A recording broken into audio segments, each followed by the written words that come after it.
The quiet night before the storm. It was an unusually quiet evening as Judge Maya Roberts made her way home from a long day in the courtroom. The weight of the cases she had presided over still lingered in her mind, cases that were often as emotionally draining as they were legally complex. Her black sedan glided smoothly through the streets of downtown Birmingham, which had mostly emptied at this late hour. The sun had long since dipped below the horizon, leaving the city bathed in the soft glow of streetlights. Maya had been a judge for nearly a decade. She had earned her reputation as a fair, tough, and highly respected figure in the legal community. But that day, the exhaustion had settled deeper than usual. She wasn't just tired from the physical hours, but from the emotional toll of navigating a legal system that, too often, seemed indifferent to the people it was supposed to serve. Her mind flashed to the young black man she had sentenced earlier that day, his life hanging in the balance because of one poor decision in a world that had not been kind to him. It was the system she served, and yet, sometimes, she felt as though she were fighting against it, trying to carve out slivers of justice where the law left little room. In the back seat, her teenage daughter, Ava, was sound asleep, her head gently resting against the cool window. Ava was everything to Maya. Strong, independent, and resilient. She often marveled at how much Ava resembled her at that age. Like Maya, Ava was smart, driven, and fiercely opinionated. But Ava was also growing up in a different world, a world Maya had worked hard to shield her from. A world where being both black and a woman could mean being invisible or worse, being a target. Maya glanced at Ava in the rearview mirror, a small smile tugging at the corners of her mouth. She had always done her best to protect her daughter from the harsh realities of the world. But as Ava grew older, Maya knew she couldn't protect her forever. The thought sent a twinge of fear through her, but she quickly pushed it aside. She had raised Ava to be strong and confident, and that would have to be enough. The steady hum of the car's engine was soothing, a welcome contrast to the chaos of the day. But that peace was abruptly shattered by the sharp sound of sirens and the sudden flash of red and blue lights in her rearview mirror. Maya's heart jumped in her chest as she glanced at the police cruiser pulling up behind her. Confusion settled in quickly. She hadn't been speeding. Her car was in perfect condition. What could this be about? She glanced at the dashboard clock. 9:47 p.m. The streets were deserted, save for a few cars in the distance. The pit of anxiety growing in her stomach made no sense. She was a judge, well-versed in the law, confident in her rights. This had to be a misunderstanding. Maya pulled her car over to the side of the road, her mind racing through possibilities. Had she unknowingly run a stop sign? Was something wrong with her vehicle that she hadn't noticed? She checked on Ava again, still asleep, blissfully unaware of the situation unfolding outside. Maya took a deep breath, preparing herself for a brief and uneventful interaction. She was wrong. A sharp knock on the driver's side window startled her. She rolled it down slowly, finding herself face to face with a tall, broad-shouldered police officer. His hand rested on the holster of his gun, and his face was set in an expression of cold authority. "License and registration," he barked without even a greeting. His tone was harsh, impatient, and something about it unsettled Maya. "Good evening, officer," Maya replied calmly, trying to keep her voice steady. "May I ask why I've been pulled over?" "License and registration," he repeated, more forcefully this time, ignoring her question altogether. His impatience was palpable, as though her request for an explanation was an affront to him. Maya felt a flicker of anger, but she forced it down. She had seen too many encounters like this go wrong. She had presided over cases where a routine traffic stop had turned into something far worse, especially when race was a factor. But surely this wouldn't happen to her. She was a judge, a pillar of the community. Surely this was just a routine stop. She complied, reaching into her glove compartment to retrieve the necessary documents. As she handed him her license and registration, she could feel his eyes burning into her, sizing her up, making assumptions. The flicker of anger grew into a smolder, but she kept her composure. The officer examined her documents for what felt like an eternity, his face hardening as he read her name. "Step out of the vehicle," he ordered abruptly, his hand tightening on the grip of his holster. Maya's heart sank. This wasn't routine. Something was terribly wrong. "Excuse me?" she asked, her voice faltering slightly. "I don't understand why." "I said, step out of the vehicle." The officer snapped, cutting her off, his hand now gripping his gun as if ready to draw it. A cold wave of fear washed over Maya. She had heard stories like this before, too many stories that ended badly. But she had never imagined that she, a judge, would find herself in such a position. She was no longer Maya Roberts, esteemed member of the judiciary. In this moment, she was just another black woman being treated as a suspect. Trying to remain calm, she unbuckled her seatbelt and slowly stepped out of the car. The cool night air bit at her skin, but it did nothing to calm her racing heart. She raised her hand slightly, a gesture of compliance, hoping to de-escalate the situation. The officer walked around the car, inspecting it carefully, his eyes narrowing as he looked her up and down. "We've had reports of a stolen vehicle matching this description," he said flatly, his tone devoid of any empathy or reason. Maya's mind reeled. This was her car. She had owned it for years. There was no possible way it could be mistaken for a stolen vehicle. "This is a mistake," she said, her voice firm but controlled. "This is my car. My name is Judge Maya Roberts. I work at the courthouse downtown. If you check the registration, you'll see that everything is in order." The officer's expression didn't change. He stepped closer, towering over her, his presence threatening. "We'll see about that," he muttered before turning back to his car, presumably to call for backup. Minutes passed, though they felt like hours. Maya stood by her car, the weight of humiliation settling over her as she watched the officer rummage through her belongings. Her briefcase, filled with legal documents, lay open on the hood of the car. Her life lay bare for this man who saw her as nothing more than a potential criminal. Ava stirred in the back seat, waking slowly to the flashing lights and the presence of uniformed officers surrounding the car. "Mom," Ava called out, her voice groggy with sleep but tinged with fear. Maya's heart clenched at the sound of her daughter's voice. She turned slightly, keeping her hands visible to the officers. "It's okay, sweetheart," she said softly, trying to keep the fear out of her voice. "Stay in the car." But it wasn't okay. Maya knew that. This wasn't just a misunderstanding. This was something far more insidious. After what felt like an eternity, another officer approached, muttering something to the first officer, who looked visibly disappointed. "Everything's in order," the second officer said, tossing her belongings carelessly back into the car. "You're free to go," the first officer said gruffly, turning away without so much as an apology. Maya stood there for a moment, too stunned to move. There was no acknowledgement of the mistake, no respect for her position, for who she was. To them, she was just another black woman who had been lucky enough to avoid being arrested. She climbed back into her car, her hands trembling as she gripped the steering wheel. She glanced at Ava, who was wide awake now, her eyes filled with concern. "What happened, Mom?" Ava asked, her voice small and scared. Maya forced a smile, trying to sound calm. "Nothing, sweetheart," she lied. "Let's just go home." But as she pulled away from the curb, Maya knew that it wasn't nothing. This was a reminder. No matter how far she had come, no matter how much she had achieved, she could never escape the simple fact of her skin color. And as she drove home in silence, one thought burned in her mind. This was something she couldn't ignore. Something had to change. The awakening. The drive home that night was one of the longest Maya had ever experienced. The streetlights cast fleeting shadows on the road ahead, and for the first time in a long while, she felt the weight of helplessness settle upon her. The steady hum of the car's engine no longer offered the comfort it had earlier in the evening.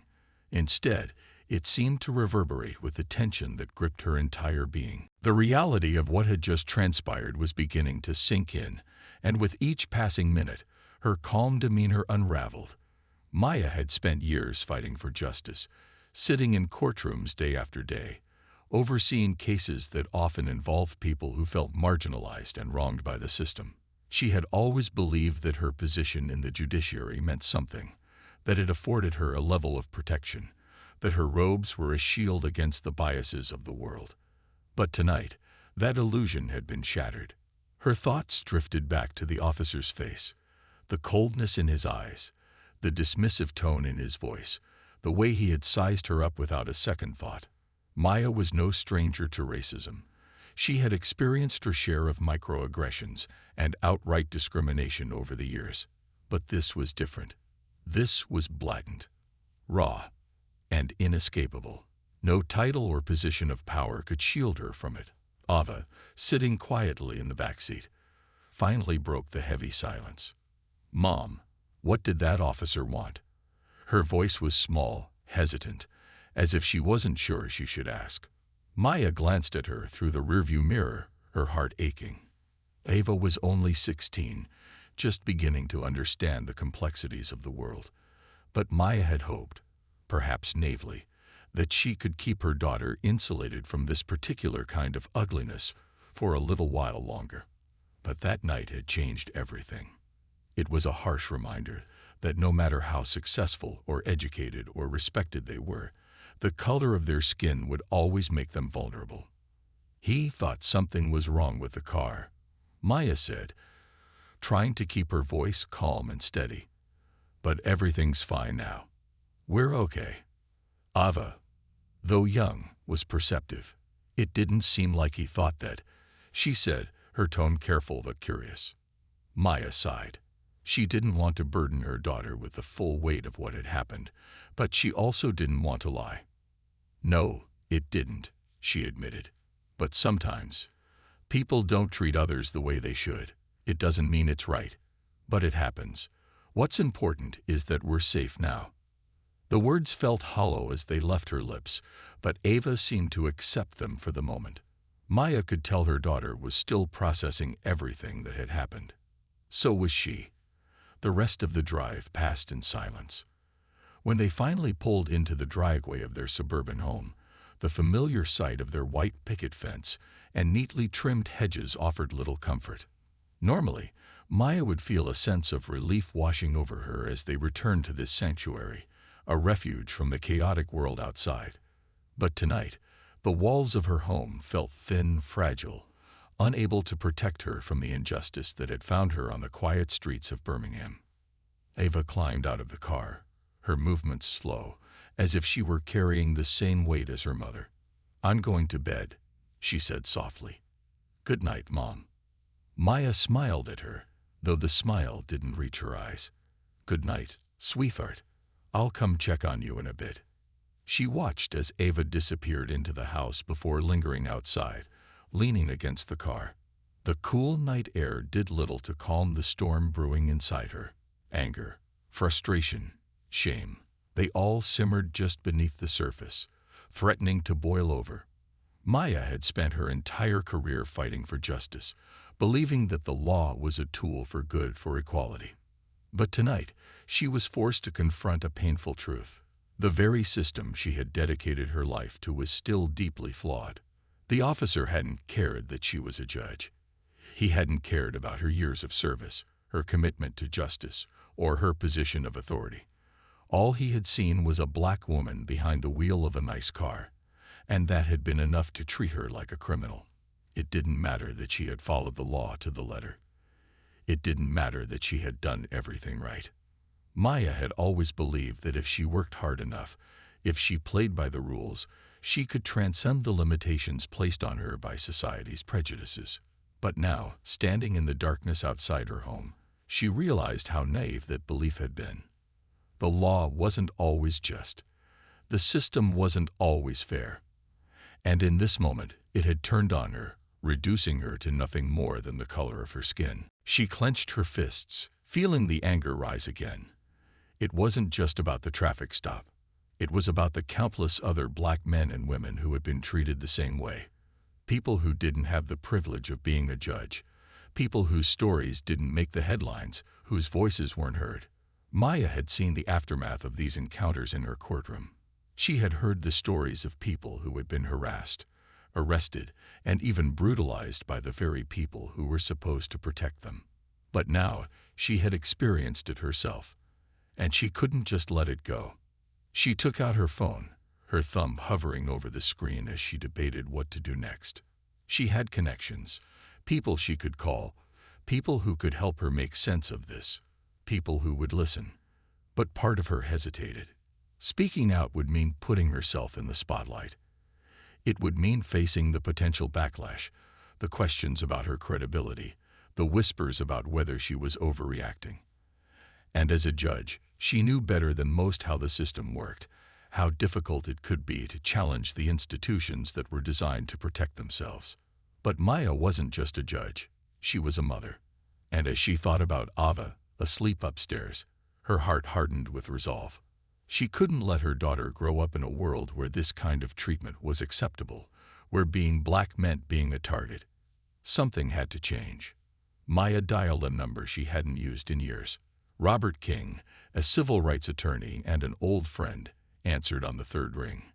His voice was warm but cautious, as though he knew instinctively that this wasn't a casual call. Maya, it's been a long time. How are you?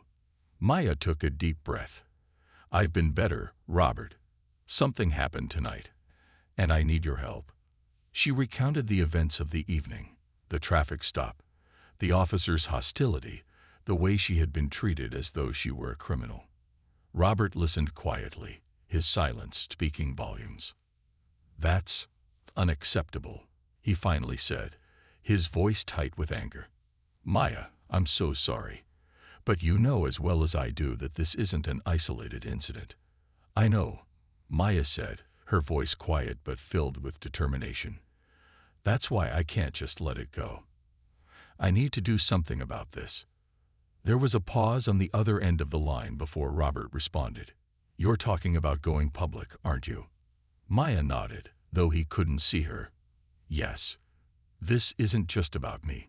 It's about the system, and it needs to be exposed. Robert sighed, the weight of his experience evident in his tone. Maya, you know what that means. Once you go public, it's out of your hands. The media, the police department, they're going to come after you. You're a judge, Maya. This could have serious repercussions for your career. I know the risks, she said, her resolve hardening. But I can't stay silent. If I do, I'm complicit. I'd spent my entire life believing in justice, and now I have to fight for it. Not just for me, but for everyone who's been treated like this. Robert was silent for a moment, considering her words. All right, he finally said. If you're serious about this, I'll stand by you. But we need to be smart about how we handle it. The police department won't take this lightly, and you can bet they'll push back hard. I'm ready, Maya replied, her voice unwavering. Whatever it takes. As they ended the call, Maya felt a strange mixture of fear and resolve. She knew the road ahead would be difficult. There would be backlash, criticism, and possibly even threats. But she couldn't let that stop her. This was bigger than her. This was about fighting for justice, for her daughter, and for every person who had ever been unfairly targeted because of the color of their skin. Maya stood outside for a few more minutes, staring up at the sky. The stars were hidden behind a blanket of clouds, but she knew they were there, just as she knew the fight for justice was always ongoing, even when it felt like it was out of reach. As she finally turned to go inside, Maya felt a sense of clarity settle over her. She wasn't just a judge anymore. She was an advocate, a fighter. And she was ready to take on whatever came next. The decision to fight. The next morning, Maya Roberts awoke early, her mind already racing. Sleep had been elusive, her thoughts consumed by the previous night's events. The humiliation of the traffic stop, the dismissive officer, the cold, threatening edge in his voice as he ordered her out of her car. It all played on a loop in her head. She had been targeted not for anything she had done, but simply because of who she was. A black woman driving through the city in the middle of the night. And despite all her accomplishments, despite her esteemed position as a judge, none of that had mattered in that moment. Maya had been on the other side of the bench for so long, hearing about incidents like this in her courtroom, that it had felt distant. Until now. Now, it was personal.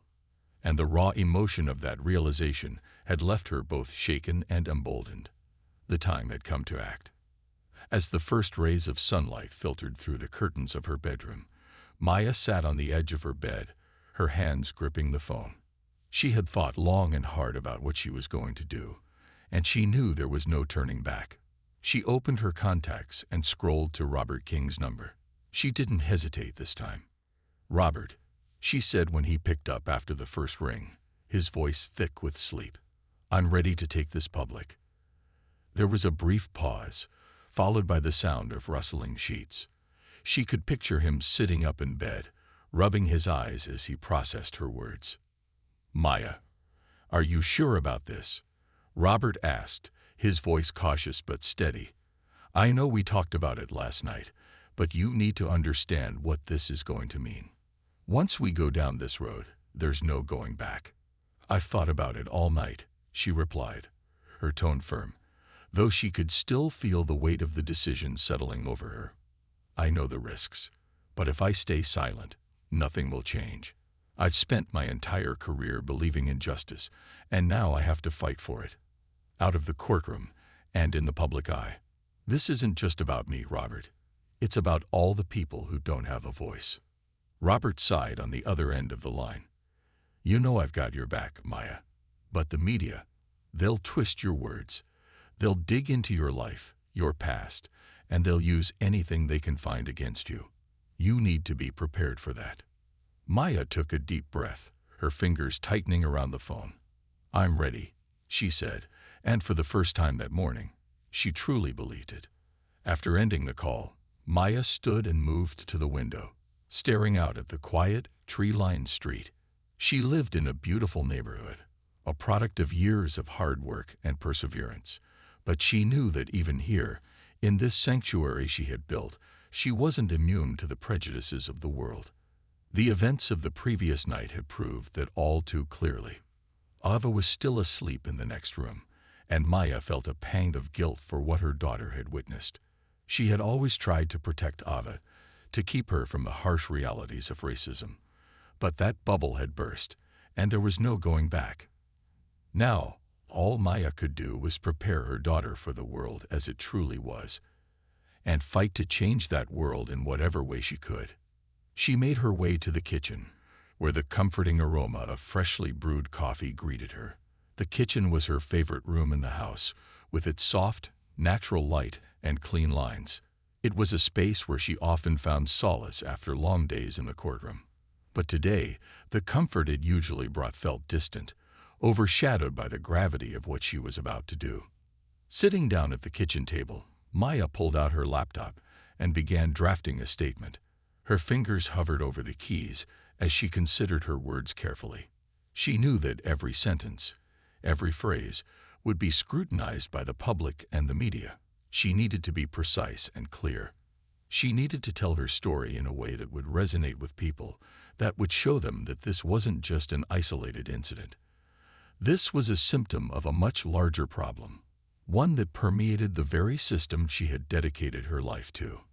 As she typed, her words began to flow, fueled by the anger and frustration that had been building inside her since the night before. "My name is Maya Roberts, and I am a judge in Birmingham, Alabama. Last night, I was the victim of racial profiling at the hands of the very institution that I have sworn to uphold. I was pulled over by a police officer who saw me not as a judge, not as a person of authority, but as a black woman. Despite having committed no crime, I was treated as though I were a suspect, forced out of my vehicle, and subjected to unnecessary scrutiny." She paused, her fingers trembling slightly as she continued. "This is not just about one incident. It is about a pattern of behavior that has plagued communities of color for far too long. It is about a system that continues to target black men and women, regardless of their innocence or guilt. And it is about the need for change, real, systemic change, within our law enforcement institutions. The words poured out of her, each sentence filled with a determination she hadn't realized she possessed.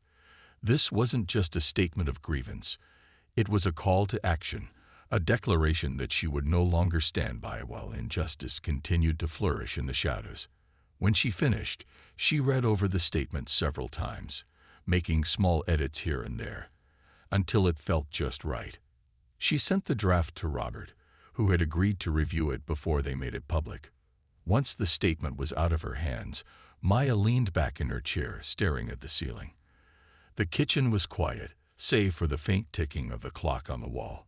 She knew the press conference would be the first of many battles to come, and she steeled herself for the inevitable backlash. This was uncharted territory for her. In the courtroom, she had control. She could guide the proceedings, deliver judgments based on the law and evidence. But in the court of public opinion, things were messier, more volatile. People were swayed by emotion, by sensationalism, by the narratives that others built around them. Still, Maya knew that this was a fight she had to undertake.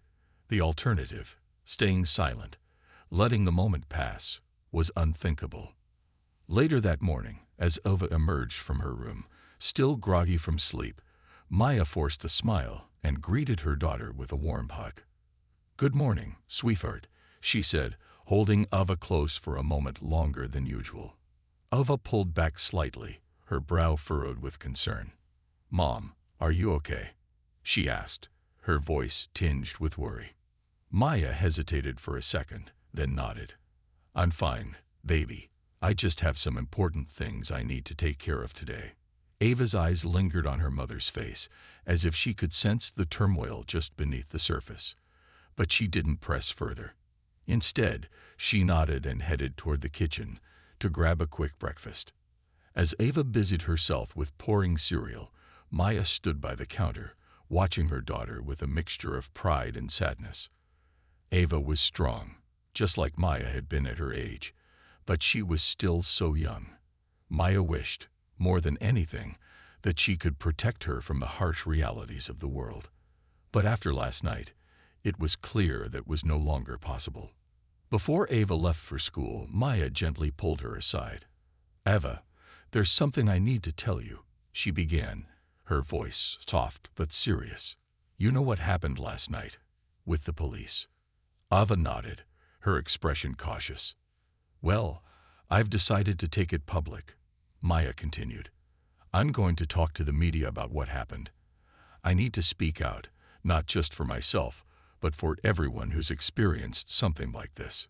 Eva's eyes widened in surprise, but she quickly composed herself. "Are you sure?"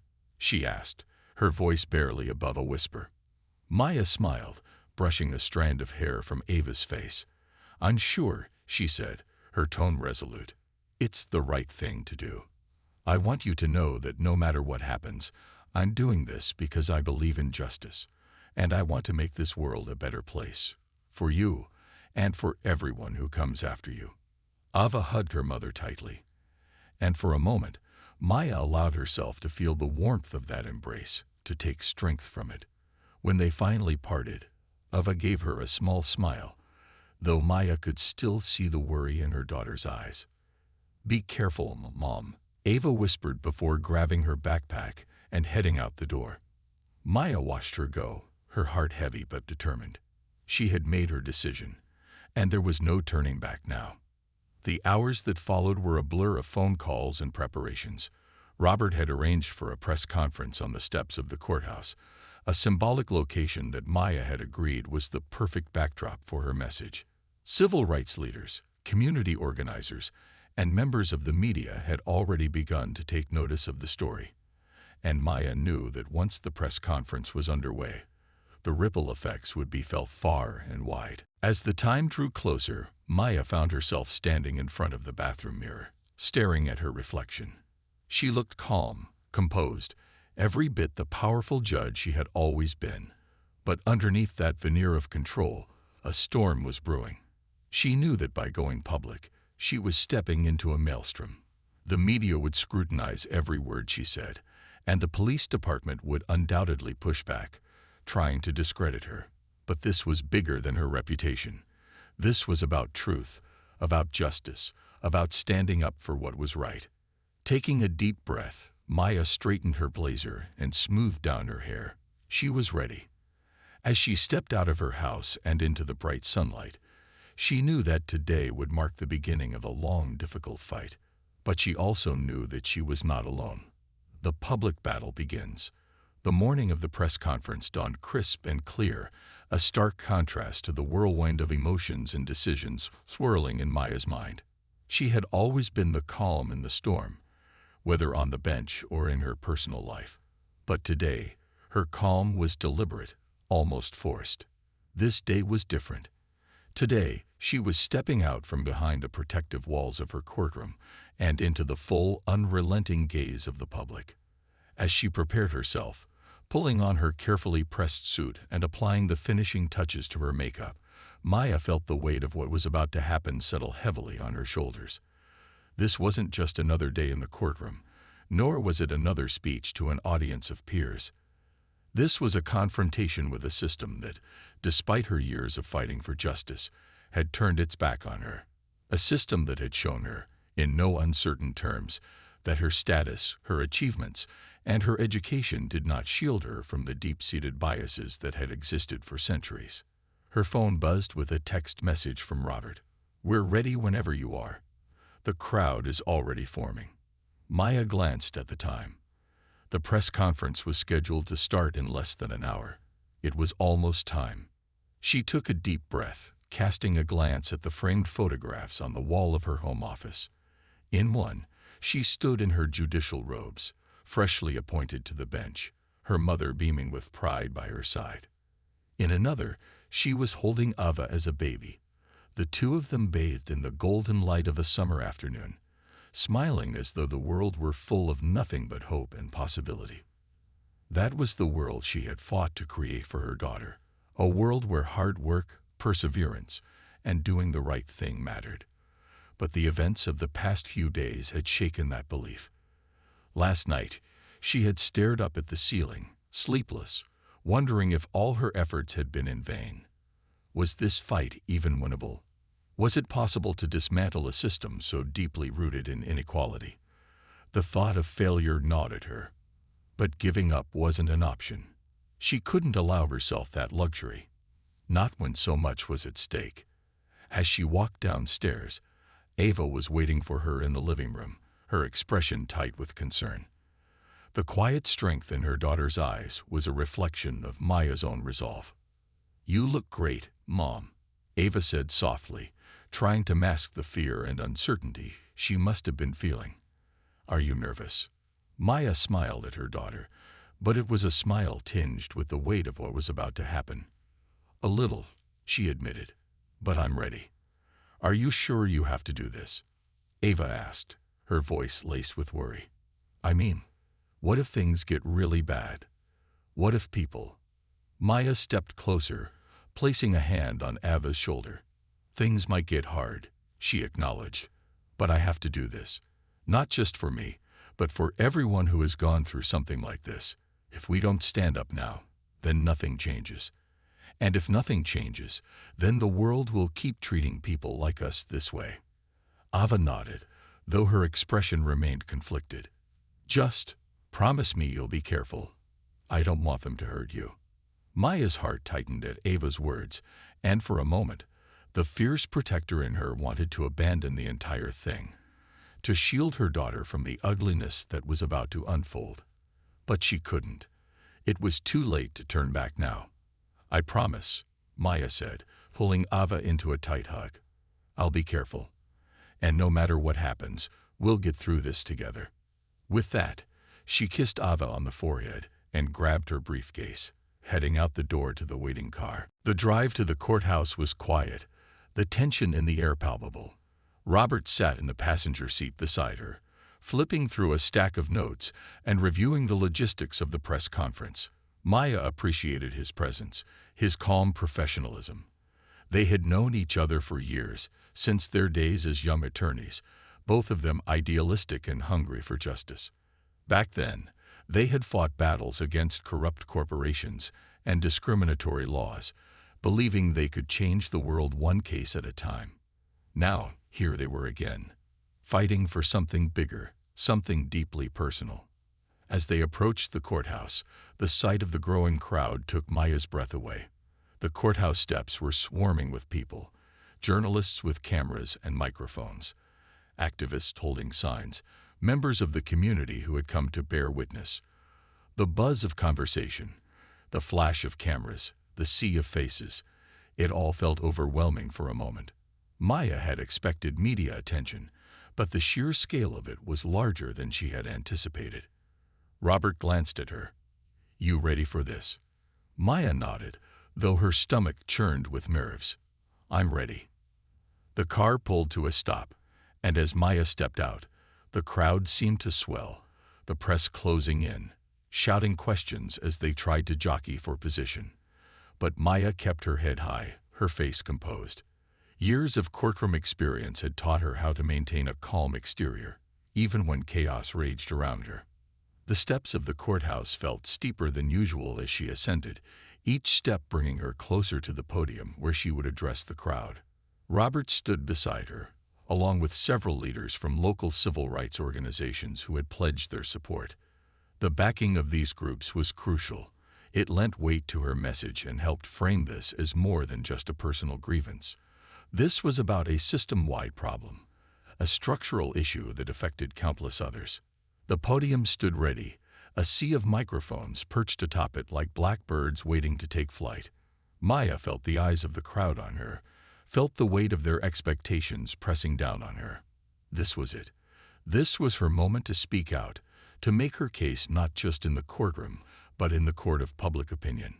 She stepped forward, adjusting the microphone slightly as the crowd fell silent. The tension was thick, electric.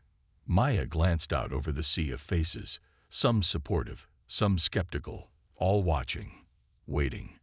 She could see the cameras pointed directly at her, broadcasting her every move to the world. This wasn't just a local story anymore. It was national. And soon, it would be global.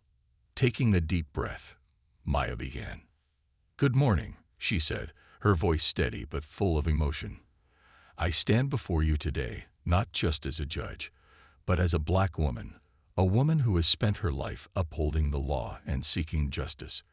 But last week, I experienced an egregious act of racial profiling at the hands of the very people sworn to protect us." She paused, allowing the weight of her words to settle over the crowd. "On a quiet evening, while driving home with my daughter, I was pulled over by a police officer for no legitimate reason. Despite complying with every request, I was treated as a suspect, ordered out of my vehicle, subjected to unnecessary searches, and humiliated in front of my daughter. My only crime was driving while Black." The crowd murmured in response, the tension in the air thickening. Maya could see the reporters scribbling furiously in their notebooks, cameras zooming in on her face as she continued. "This is not just about me," Maya said, her voice rising with conviction. "This is about the countless Black men, women, and children who are subjected to the same treatment every single day. This is about a system that is broken, a system that disproportionately targets people of color and denies them the dignity and respect they deserve." Applause broke out from some sections of the crowd, while others remained silent, waiting for more. "I have spent my entire career believing in justice, believing that the law could protect us all equally. But last week, I was reminded that justice is not always blind, that it often sees skin color before it sees the person. And that is why I am here today, to stand up, not just for myself, but for every person who has been wrongfully targeted by this system." The energy in the crowd shifted. Maya could feel the tide turning, the audience leaning into her words. This was no longer just about a traffic stop. This was about something much larger, a systemic issue that needed to be confronted. "I am calling for transparency," Maya continued, her voice unwavering. "I am calling for accountability within our police departments. I am calling for reform that ensures that no one else has to go through what I went through. This is not a fight I take on lightly, but it is a fight that must be fought." As she spoke, Maya could see the emotions flickering across the faces in the crowd. Anger, frustration, hope. She had touched a nerve, and now there was no going back. When she finished her statement, the applause was thunderous. But even as the cheers echoed in her ears, Maya knew this was only the beginning. The real battle was just starting. The press conference set off a media firestorm. By the time Maya returned home, her phone was buzzing with calls, texts, and emails from reporters, activists, and colleagues. Her story had gone viral, spreading across social media, and dominating the headlines of major news outlets. The footage of her standing on the courthouse steps, delivering her powerful speech, was replayed on every network, accompanied by heated debates on racial profiling and police reform. The reaction was swift and divided. On one side, civil rights organizations and activists hailed Maya as a hero, a brave woman who had stood up to the system and demanded justice. Hashtags like #JusticeForMaya and #EndRacial Profiling now trended on Twitter, and messages of support flooded her inbox. But the backlash was just as fierce. Conservative commentators and police union representatives accused her of playing the race card, of using her position to advance a personal agenda. Some framed her as an enemy of law enforcement, suggesting that she was undermining the integrity of the police force. The officer involved in the traffic stop released a statement through his lawyer, claiming that he had acted within the bounds of his duties and that Maya had overreacted. The polarization was inevitable, and Maya had known it was coming. Still, the vitriol that came her way was shocking in its intensity. Anonymous threats began pouring into her email and social media accounts. Her face was plastered across right-wing websites, accompanied by inflammatory headlines and racist caricatures. People who had once respected her as a judge now questioned her motives, her integrity, even her qualifications. But Maya didn't back down. She couldn't. As the days passed, the media storm grew, with civil rights organizations rallying around her. Public figures began to speak out, using Maya's case as a rallying cry for broader reform. Protests were held in front of the police department, demanding accountability. Signs with her name on them were carried through the streets, chants for justice echoing through the air. In the midst of the chaos, Maya stayed focused.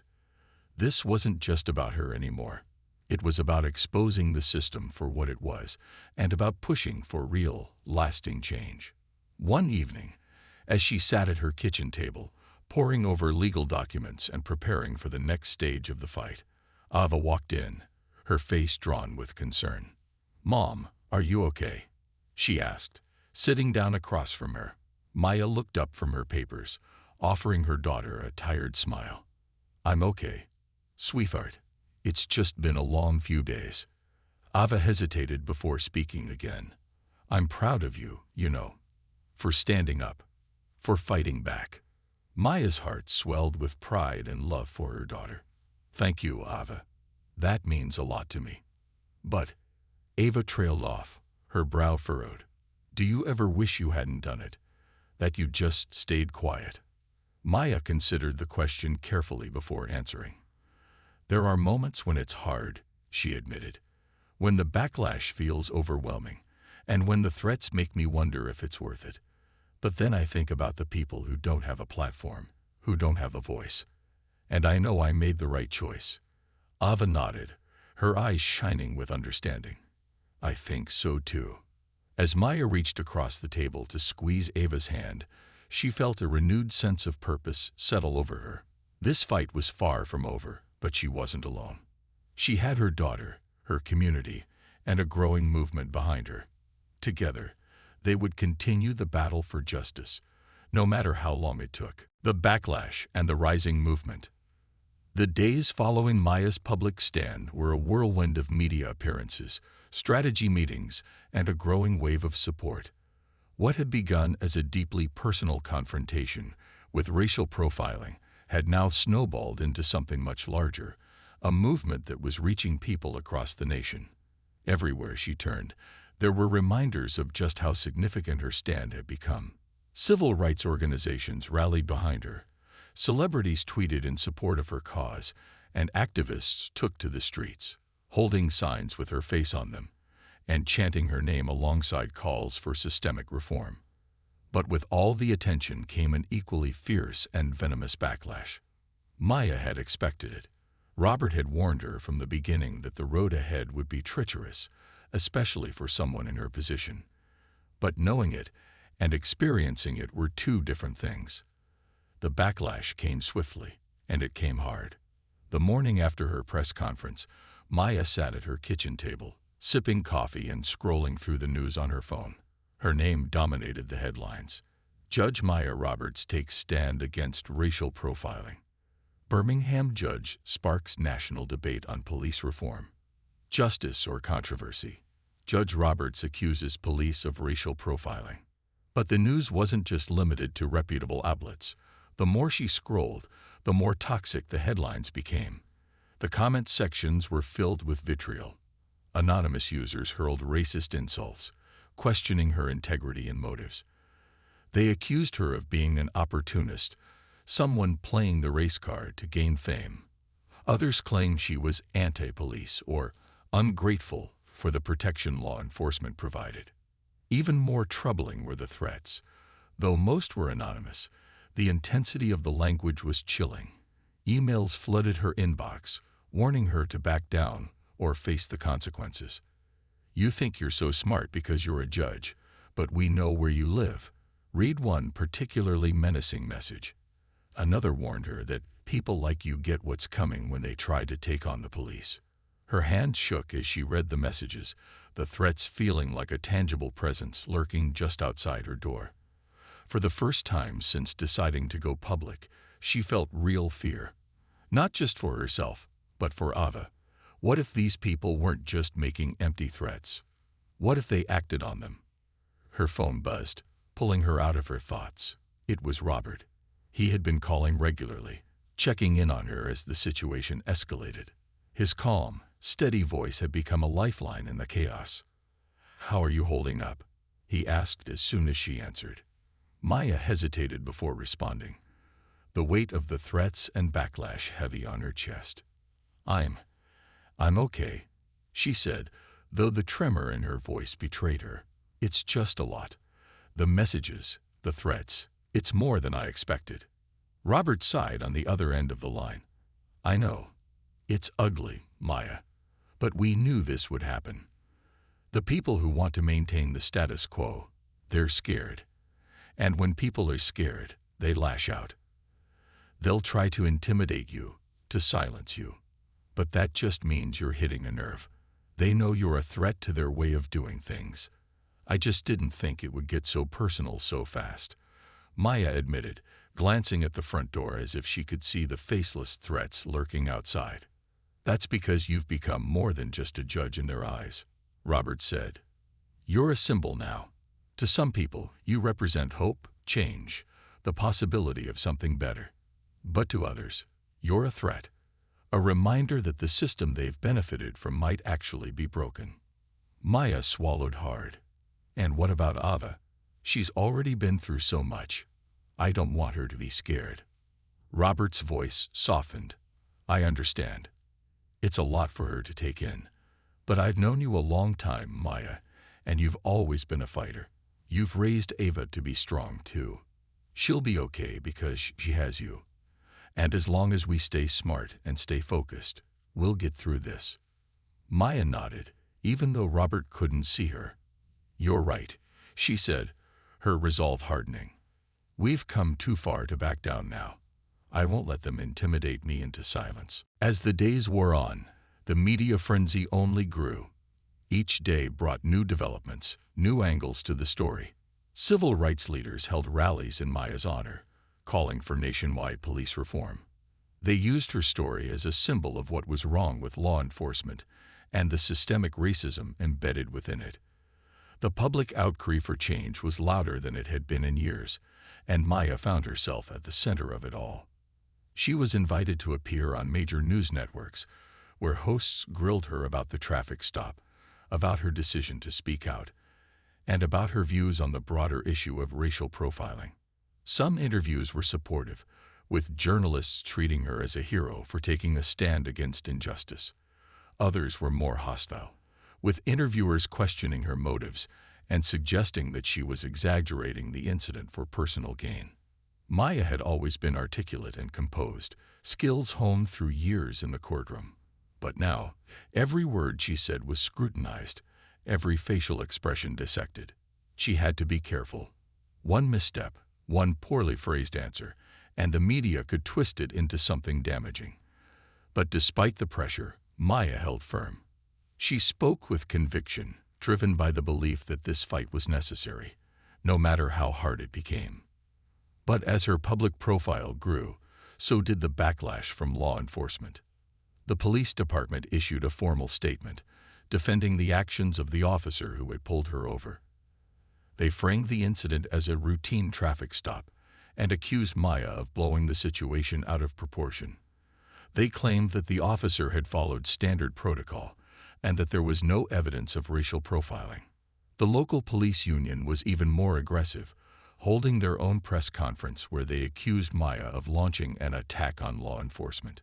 They portrayed her as anti-police, someone who was undermining the integrity of officers who put their lives on the line every day. The union's president, a grizzled veteran of the force, stood in front of a bank of microphones and delivered a fiery speech. This so-called incident that Judge Roberts is making a spectacle of was nothing more than an officer doing his job, he said, his voice dripping with disdain. We stand by our officers, and we will not allow the hard work and dedication of the men and women of this department to be smeared by baseless accusations.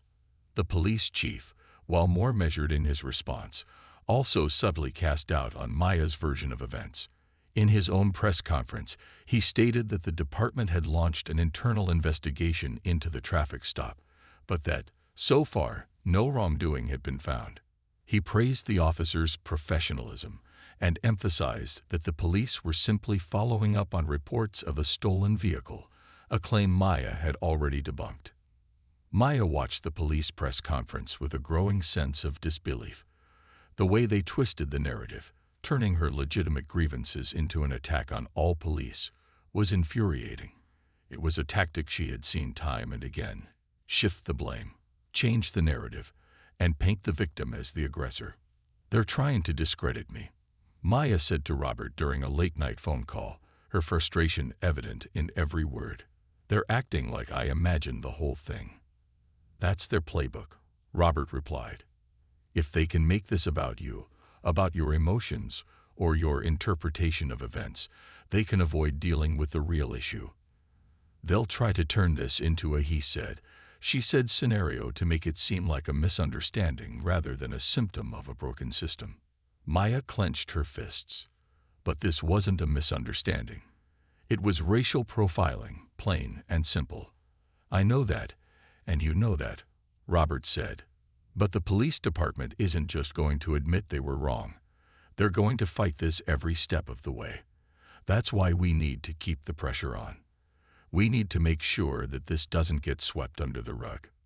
Meanwhile, outside the courthouse and on social media, the movement for justice continued to grow. Protesters gathered daily, their voices rising in unison as they demanded accountability from the police department.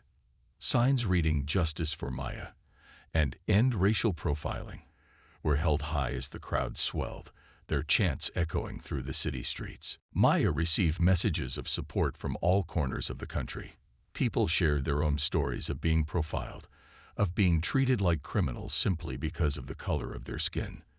Many of these stories were heartbreakingly similar to Maya's own experience, and as she read them, she felt both anger and determination fuel her desire to keep fighting. But with the growing movement came growing opposition. Conservative commentators and right-wing media outlets seized on the story, using Maya as a lightning rod in the ongoing culture war over policing and race. They portrayed her as an agitator, someone trying to undermine law enforcement, and saw division. On television, pundits debated her credibility, accusing her of exaggerating the incident for personal gain. They questioned her motives, her integrity, even her qualifications as a judge. It was exhausting. Every day felt like a new battle, one that was waged both in the media and in the court of public opinion. But through it all, Maya refused to be silenced.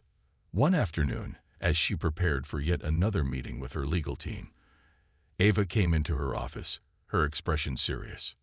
"Mom, can we talk?" Ava asked quietly, sitting down across from her. Maya set down her papers and gave her daughter her full attention. "Of course, sweetheart. What's on your mind?" Ava hesitated for a moment before speaking. "I've been reading some of the things people are saying about you online, and I know you've been getting a lot of threats. Are you okay?" Maya's heart ached at the concern in her daughter's voice. She had tried her best to shield Ava from the worst of the backlash, but she knew that wasn't entirely possible. Ava was smart, and she had access to the same internet as everyone else. "I'm okay," Maya said, though her voice wavered slightly. "It's been hard, but I knew this would happen when I decided to speak out, and I'm not backing down. Not now." Ava nodded, her eyes filled with a mixture of pride and worry. "I'm proud of you, Mom. I just don't want you to get hurt." Maya reached across the desk and took Ava's hand, squeezing it gently. "I know, baby, and I'm being careful, but this fight is important. It's bigger than just me. It's about changing things for the better, for you, for everyone." Ava looked down at their joined hands, her brow furrowed.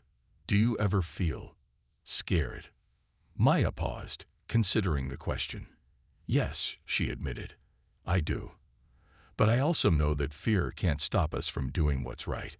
If we don't stand up now, then things will never change, and I want a better world for you." Ava looked up, her eyes glistening. "I want that too." As they sat there in the quiet of the office, Maya felt a surge of resolve. The fight was far from over.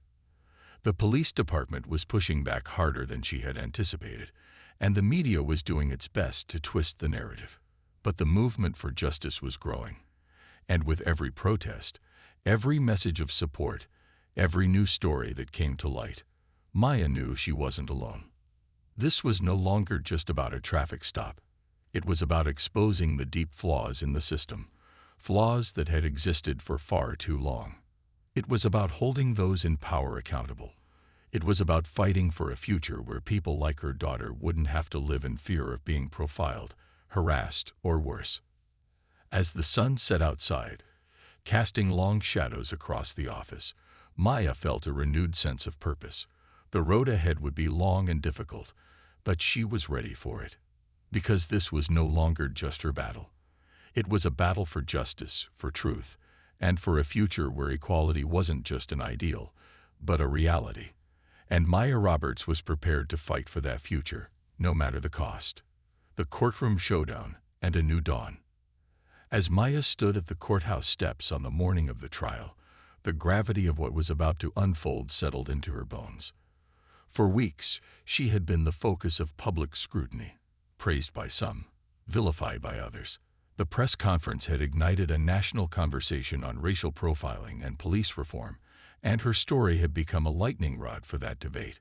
Now, the time had come to confront the system she had challenged, not on the streets or in the media, but in the courtroom where she had spent her career delivering justice to others. But this time, she wasn't the one presiding from the bench. Today, she was the one seeking justice. The media frenzy outside the courthouse had only grown in intensity since the press conference. Protesters lined the streets, holding signs that read, "Justice for Maya," and "End racial profiling." On the opposite side, small groups of counter-protesters gathered, holding signs of their own, accusing her of vilifying the police and using her position for political gain. It was a surreal experience, watching as her life had become a battleground in the fight over how America polices its citizens. And yet, despite the noise, despite the threats and the backlash, Maya felt a calmness settle over her as she walked through the courthouse doors. She had prepared for this moment, and she was ready. Robert met her inside, his expression as steady and focused as always. He had been her rock throughout the entire ordeal, guiding her through the legal minefield and helping her navigate the public fallout. Together, they had built a case that exposed not just the officer who had racially profiled her, but the broader, systemic issues at play. "You okay?" Robert asked, his voice low but firm as they approached the courtroom. Maya nodded. "I'm ready." They pushed through the heavy wooden doors and into the courtroom, where the atmosphere was charged with anticipation. The gallery was packed with reporters, community members, and activists. The front rows were filled with Maya's supporters, people who had come to show solidarity, to bear witness to what they hoped would be a turning point in the fight for justice. On the opposite side sat the officers and representatives from the police department, their faces hard and unreadable. Maya took her seat at the plaintiff's table, her heart pounding in her chest. For years, she had been the one sitting at the judge's bench, overseeing cases just like this. Now, the roles were reversed. The irony wasn't lost on her. The judge entered, calling the courtroom to order. As the trial began, the opposing attorney, a high-profile lawyer hired by the police department, delivered his opening statement. He painted the incident as a simple misunderstanding, a routine traffic stop that had been blown out of proportion by a highly emotional and publicity-seeking judge. His words dripped with condescension, as if Maya's entire experience was the result of her own misinterpretation of the events that night. Maya listened quietly, her face betraying none of the anger that simmered just below the surface. She knew this was part of their strategy, to discredit her, to paint her as irrational, to turn her own credibility against her. They wanted to make this about her personal feelings rather than the larger issue of racial profiling. But Maya was prepared for this. She had anticipated their tactics, and she wasn't going to let them derail the truth. When it was Robert's turn, he stood and approached the jury, his voice calm but commanding. "This case is not about one isolated traffic stop," he began. "It is about a pattern of behavior, systemic racial profiling that has been allowed to persist unchecked within our police departments for far too long. This is about a black woman, a respected judge, who is treated as a criminal simply because of the color of her skin. And this is about justice. Justice not just for Maya Roberts, but for every person who has ever been unfairly targeted by the very system that is supposed to protect them." Robert's words rang through the courtroom, each one landing with the weight of truth. Maya watched as the jury's eyes followed him, as they leaned forward slightly, clearly engaged by his measured tone and powerful message. He laid out the facts of the case with precision: the officer's unjustified stop, his aggressive behavior, the subsequent search of her car and belongings, all without cause. But the most damning evidence came in the form of testimony from a fellow police officer. Officer Rachel Turner had come forward as a whistleblower, testifying that the department had an unspoken policy of targeting black drivers in certain neighborhoods. Turner's testimony was a bombshell, revealing that the officer who had pulled Maya over had a history of racially motivated stops, and that the department had done nothing to stop it. In fact, she testified, it was quietly encouraged. As Turner spoke, the courtroom fell silent, the tension palpable. Her courage in coming forward was evident, and it was clear that her testimony had shaken the defense.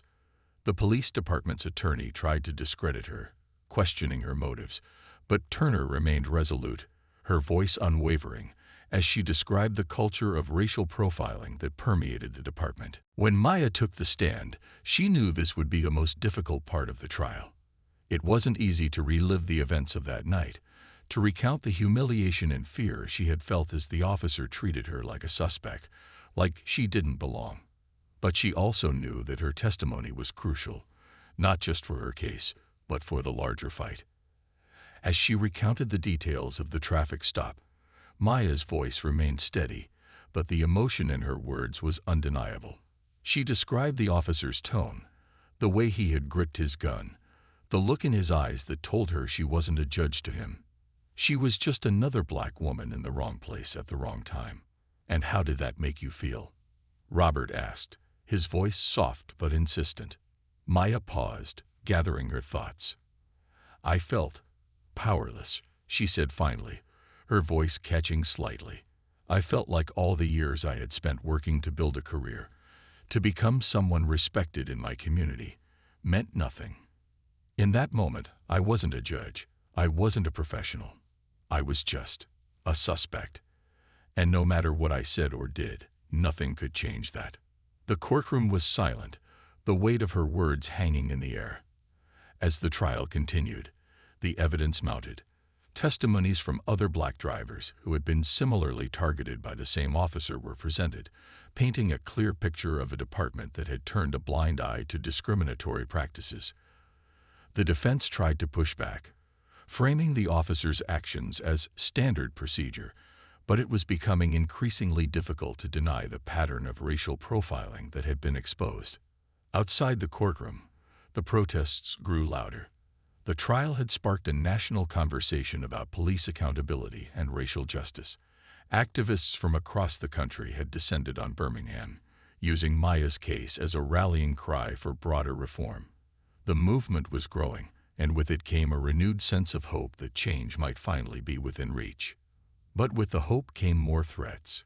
The backlash against Maya intensified, with right-wing media outlets continuing to attack her character, framing her as anti-police and accusing her of trying to divide the country. Anonymous threats continued to flood her inbox, some more graphic and violent than before. But Maya didn't let it deter her. She had come too far to back down now. The day of closing arguments arrived, and the tension in the courtroom was thick. Both sides had presented their cases, and now it was up to the jury to decide. As Robert stood to deliver his closing argument, Maya felt a surge of pride. He had fought tirelessly for her for justice, and now it was all coming to a head. "This case," Robert began, "is not just about Maya Roberts. It is about every person who has been unfairly targeted, harassed, and humiliated because of the color of their skin. It is about a system that has allowed racial profiling to persist, unchecked, for far too long. And it is about holding that system accountable. Today, you have the power to deliver justice, not just for Maya, but for every person who has been denied it." The jury deliberated for hours, each minute feeling like an eternity. Maya sat in the courtroom, her hands clasped tightly in her lap, her heart pounding as she waited for the verdict. She knew that whatever the outcome, this trial had already made an impact. It had exposed the truth, and it had sparked a movement. But still, she hoped, prayed for justice. Finally, the jury returned. The courtroom fell silent as the foreman stood to deliver the verdict. On the charge of racial profiling and unlawful search, we find in favor of the plaintiff, Maya Roberts. The words hit Maya like a wave, relief flooding her body as the courtroom erupted in applause. She had won. Justice had been served. In the days and weeks following the verdict, the impact of the trial reverberated across the nation. Maya's victory was hailed as a landmark case in the fight for racial justice. The police department was forced to implement new policies to address racial profiling, and the officer who had targeted her was suspended pending further investigation. But the fight wasn't over. The movement for police reform continued to grow, fueled by the momentum of Maya's case. Activists demanded more than just individual accountability. They wanted systemic change. And Maya, though exhausted from the trial, knew that her work was far from done. One evening, as she sat on her porch, the sun setting over the horizon, Ava came to sit beside her. They sat in comfortable silence for a while, the weight of everything they had been through hanging between them. "I'm proud of you, Mom," Ava said softly, breaking the silence. Maya smiled, her heart swelling with pride and love for her daughter. "Thank you, sweetheart. I couldn't have done it without you." Ava leaned her head on her mother's shoulder, and for the first time in weeks, Maya allowed herself to breathe, to feel the quiet peace of a battle hard fought and won. But she knew this was just the beginning. The road to true justice was long, and there were many more battles ahead. But Maya was ready. She had faced the system and won. And now she was ready to help dismantle the very structures that had allowed it to exist for so long. The fight for justice was far from over, but with every step forward, Maya knew that a new dawn was on the horizon. A dawn where justice was not just an ideal, but a reality for all. And she would be there, leading the charge.